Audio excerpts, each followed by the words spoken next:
Dark clouds hung low over the city, pressing against the window. Inside, the only light came from the cold blue glow of a laptop screen.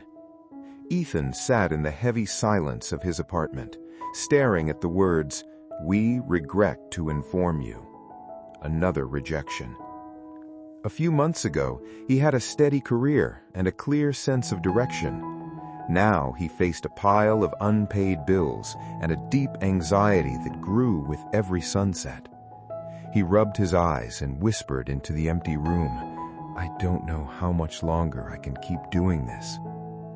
From the doorway, a soft shadow moved. His grandmother walked in, holding 2 warm mugs. She didn't offer empty pity. She just sat beside him and looked out at the pouring rain. Then she spoke, her voice carrying the slow, calm weight of someone who had survived her own storms. "When I was a little girl," she began softly, "my father sat me down on a night just like this. He could see I was terrified of the world, so he told me an old story passed down from the ancient hills of Greece." Ethan turned his head, listening. "He told me about a time when the king of the gods, Zeus, was angry with mankind. Zeus created a trap, a beautiful woman named Pandora, and gave her a heavy bronze jar. He told her it was a gift, but warned that it must never be opened. But curiosity is a heavy burden," she continued, her voice dropping to a near whisper. "One quiet evening, Pandora reached out. Her fingers brushed the cold metal. She lifted the latch and raised the lid. She looked into the steam of her mug. My father told me the sky turned black instantly. Out of that jar burst a swirling cloud of dark spirits. Out poured physical pain, sickness, the bitter sting of jealousy, the crushing weight of grief, anger, and total despair. They flooded the world, entering the hearts of every human being. For the first time, humanity knew true suffering."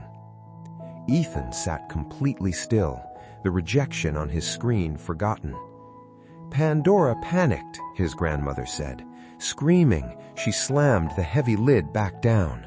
The world outside was already ruined. But as she stood shaking in the dark, she heard a faint, tiny sound, a gentle tapping on the inside of the bronze jar. She opened it one last time, and out stepped something small, bright, and incredibly quiet. It was hope. Ethan let out a tired laugh. "Hope? That's a beautiful myth, but hope doesn't pay the rent." Her grandmother smiled, a knowing, practical smile. "My father told me the exact same thing. He said people misunderstand the story. They think hope is a magic wand, but the ancient Stoics knew better. Zeus didn't put hope in that jar to rescue us. He put it there as a tool for survival." She tapped Ethan's hand gently. "The Stoics believed that pain is part of life. You will fail. You will be rejected. You cannot control the plagues Zeus let loose upon the world. They are outside your window right now. But hope? Hope is the realization that the darkness doesn't get to win. It isn't a passive wish. It is an active discipline." "How do I have discipline when I feel completely empty?" Ethan asked quietly. "By shrinking the battlefield. Stop trying to conquer the next year. Just win the next 10 minutes. Do the simple, ordinary things that keep a person going. Get out of bed. Clean your desk. Send one email. Go for a walk. You don't wait for the storm to pass, Ethan. You build a shelter, one brick at a time." The next morning, the sky was still gray. The bills were still on the counter. But Ethan didn't wait to feel motivated. He stood up. He made his bed. He opened his laptop. But instead of staring blankly, he set a timer for 30 minutes and forced himself to update just one resume. When the timer buzzed, he closed it, laced up his sneakers, and walked around the block. He felt tired, but he did it anyway. The next day, he added another brick. He reached out to an old coworker for advice. He spent an hour learning a new skill online. He started treating his days like a normal job, logging in at 9 a.m., working on his future, and logging off at 5 p.m. to exercise. Weeks turned into months. The outside world didn't change overnight. Rejection still came, but Ethan's mind was shifting.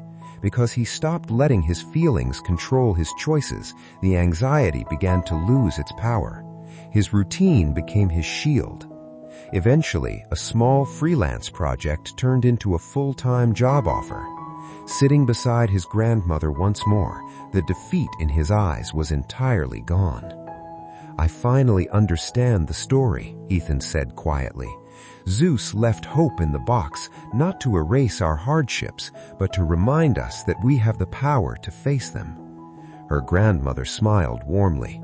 Outside, the storm was finally clearing. The chaos of the world is guaranteed, but inside the quietest corner of the human mind, there is a strength Zeus could not destroy. Discipline, action, the quiet choice to build your own light, one small step at a time.